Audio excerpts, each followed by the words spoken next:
Minecraft migration. One of the most important pieces of Minecraft news that we've seen in the past year, and if it weren't for the massive caves and cliffs update to the game, it would be the most important, there's no doubt about that.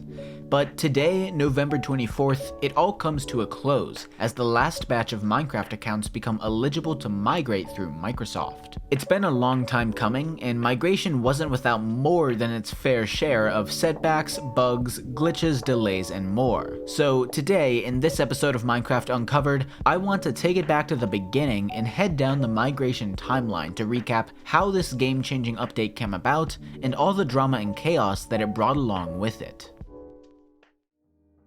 Where else to start but at the beginning? But surprisingly enough, this is a beginning that not everyone knows about, even well over a year later. Yeah, we first learned about migration in October of 2020. Just saying that made my brain do a kickflip. See, migration was officially announced on October 21st, but some more observant members of the Minecraft community had known about it for over a month. That's because on September 20th, a moderator of the Minecraft Discord by the name of Juravermi, and I hope I'm pronouncing that right, and I guarantee I'm not, posted this picture to his Twitter account. In it, we can see a block of info text telling us that Mojang accounts are being migrated to Microsoft, and legacy accounts will get their chance soon. We'll come back to that later in the video, by the way, because I think Mojang needs to be informed on A, how time works, and B, what the word soon means. This is the first clear evidence of the migration plans that I know of, but Jura says he got it from a Reddit post, which I couldn't find,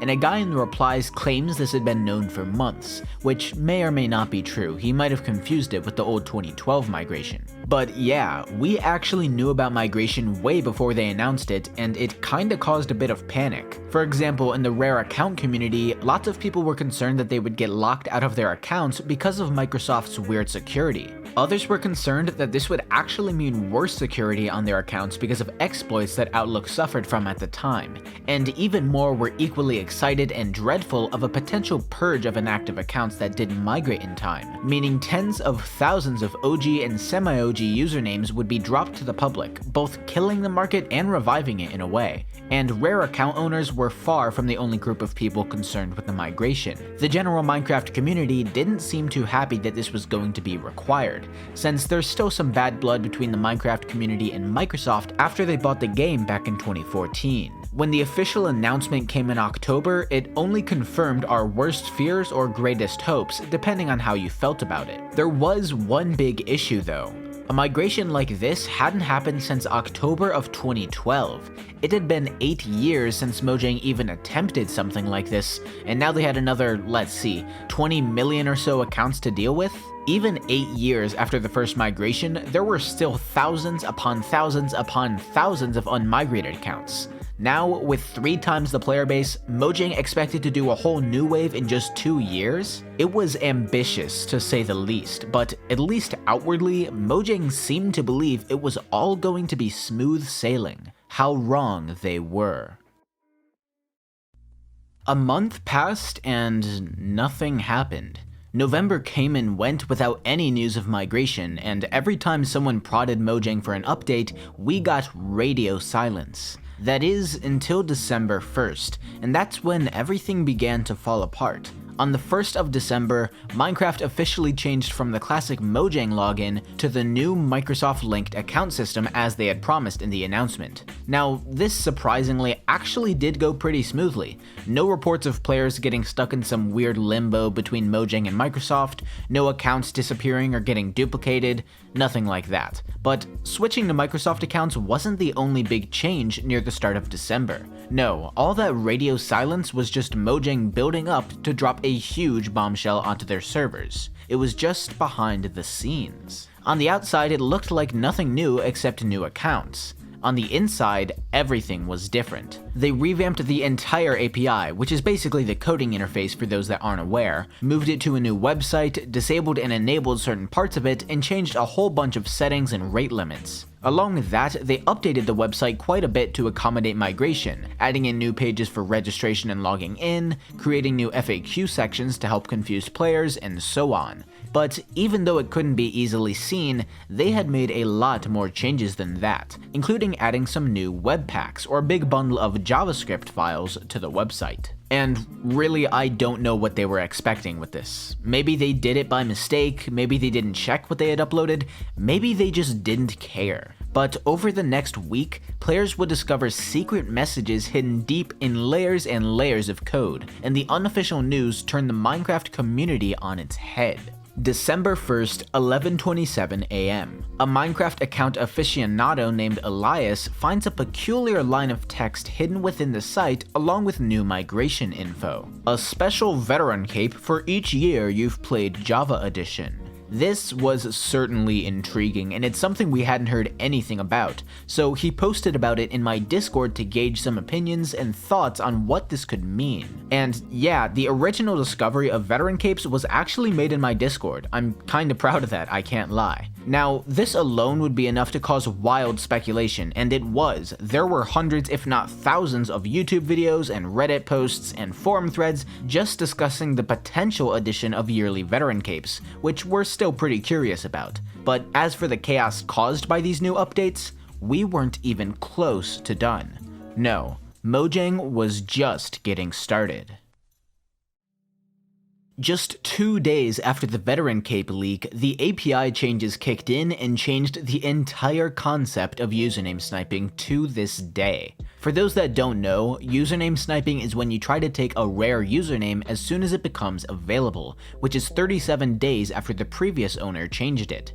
This is how most OG and semi-OG names come into the community nowadays, excluding ones that are hacked. Back in late 2020, the meta for sniping was to use SFA accounts that were also hacked, but you could get thousands of them for just a few dollars since they weren't secure. Snipers would send thousands of requests to change the name on these accounts, and if they were lucky to win the name, they usually tried to buy the account's full information from the owner, crack the password to the email, or just sell it straight away. Now, this was a dark age in Minecraft sniping, a very dark age, and I and many others were pretty unhappy with it. Whereas previous methods all sniped onto either old and active accounts that were mostly secure or brand new gift cards that were completely secure, this method was basically guaranteed to ruin any account that was sniped with it, which at the time was about 90% of them. And more importantly, SFA sniping encouraged people to hack and scam and do some pretty terrible stuff in the pursuit of rare usernames. So generally, SFA sniping, while popular, was looked down upon by most of the community. The new API changes fixed all that, even to this day,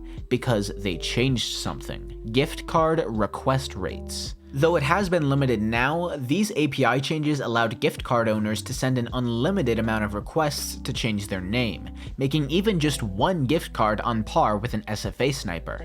And when people started to realize this, gift card snipers quickly rose to the top, but with a side effect. An interesting side effect, a good side effect even, one that we hadn't seen for over 3 years. Sniper duplicate accounts. For a period of a few days in early December of 2020, you could snipe the same username on 2 different accounts if you were both fast enough to send your requests at the same time. And this ended up in about 10 accounts becoming duplicated for a short period. Mojang was pretty fast in fixing this by adding a rate limit to gift card name changes and removing the duped name from the non-gift card accounts, but it was still a pretty crazy period of Minecraft's history. And yet, even after an entire week of utter chaos, it wasn't over. January 29th, 2021. Nearly 2 full months since the official switch to Microsoft and the disorder that followed, and Mojang was still making small tweaks and updates here and there, but it all seemed to settle down. The only problem was a question running through the collective minds of the Minecraft community: when? When is migration? Mojang claimed it would be early 2021, and there was still some time to go, but we were about done with the first month and they hadn't said anything about their plans. At least, not to the public. But on the inside, Mojang seemed to have worked something out, and decided it would be just fine to save the plans on their website in a JavaScript file buried all the way inside. It would all be okay. Yeah, clearly Mojang did not learn their lesson at all, because we found it immediately. Migration would begin on April 12th of 2021, and they would begin forcing it a year and a month later. By July 5th of 2022, migration would have run its course and anyone left with an unmigrated account would lose the ability to play Minecraft. This news kinda rocked the community, more than anything we've talked about yet. Firstly, April is closer to the middle of 2021 than early 2021, but we'll let that pass for now. More importantly, they were forcing it that soon. People were already scared of it being forced, but knowing they would have only a year to secure their accounts made some people understandably concerned. Many players have had security issues like losing access to their email, or sharing it with someone else, or having lost the original info or something similar. Now they had just over a year to try to get everything fixed up, or they were saying goodbye to their Minecraft account. Now, Mojang realized that having forced migration so soon would inevitably cause some problems, so they fortunately for us came up with a solution. Yeah, in typical fashion, they kinda just swept this under the rug the day after it was leaked and never talked about it again. But a few months later, April 12th rolled around and nothing happened. We still don't know whether April 12th was just a placeholder date before they actually figured out when migration would start, or whether they just ended up delaying it because of internal struggles or the leak. But either way, it ended up in even more waiting for the Minecraft community. We would see these migration dates change again to say it was starting on May 19th. But this was only for a small wave of testing to migrate important accounts of Minecraft staff, translators, map makers, YouTubers, and other big names in the community. For the millions and millions of players anxious to get migration done and over with, we would just have to wait.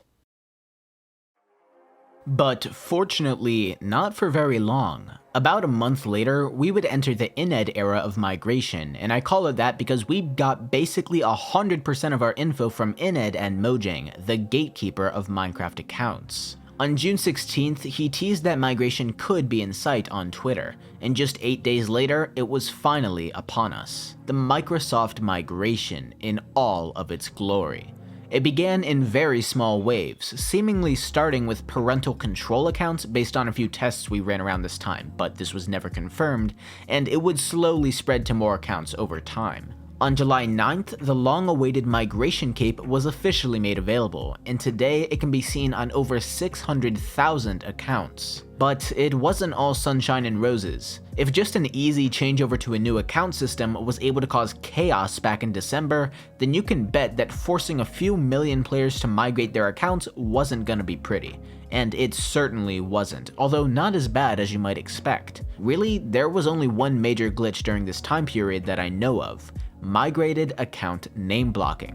I kinda don't even understand this one myself, but somehow when a migrated account changed their username, it wouldn't drop to the public like usual after the 37-day grace period. Instead, according to the API, it was still tied to the account, so the username couldn't be claimed by anyone, not even the original owner. It was like this for months, with the issue starting all the way back in July or maybe even from the very start of migration. In October, the bug was finally fixed, but as a result, all these blocked names ended up dropping to the public. That included OG names, semi-OG names, 3 characters, and more, which were all either immediately claimed by bots or snatched up by humans in the following hours. Unfortunately, many of the owners of these names ended up losing them, likely forever. But while that sad situation is still remembered today, mostly on account of the fact that it was only like a month ago, we also got some good news. October 20th brought the final wave of migration for Mojang accounts, meaning that every single Mojang account in the game could now migrate if they hadn't already. But that didn't mean everyone. No, there was still one group that had been waiting patiently for an entire year: legacy accounts. Accounts from 2012 and earlier that still logged in with just a username and password.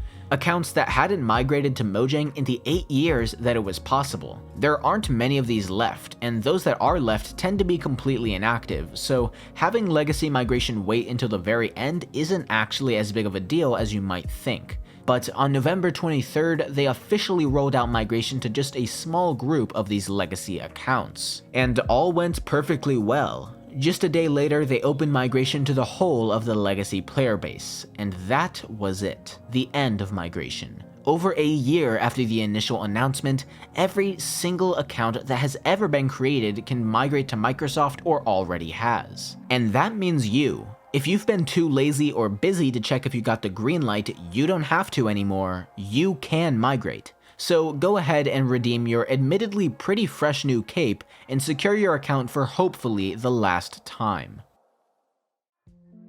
Hope you all enjoyed the video, and wow, this ended up being pretty long. I haven't had any update videos nearly as long as this, but considering I literally went through the entire timeline, I probably should have expected that. I also want to give a heads up that this video is kinda rushed. I started working on it on Monday, and all I actually did was the intro, so all the real work started on Tuesday. So yeah, I haven't had a very long time to polish this up, and there might be some misinformation, but everything here is accurate to my knowledge, and I'll be sure to post any fixes in the description and comment section if there's an issue, so feel free to check if you're worried. Otherwise, thanks for watching. I'm gonna really grind out a lot of videos this month since I've had a lot of ideas recently, and December just so happens to be one of the best months for YouTube growth. So I hope you all enjoy the content coming down the pipelines in the next few weeks. Also, one last thing, I left a poll in the description and the comments. This is actually pretty important. I'm gonna be using it for an upcoming video, so if you wouldn't mind filling it out, it's about the best block in Minecraft. So yeah, let me know what you think. That's about it. So yeah,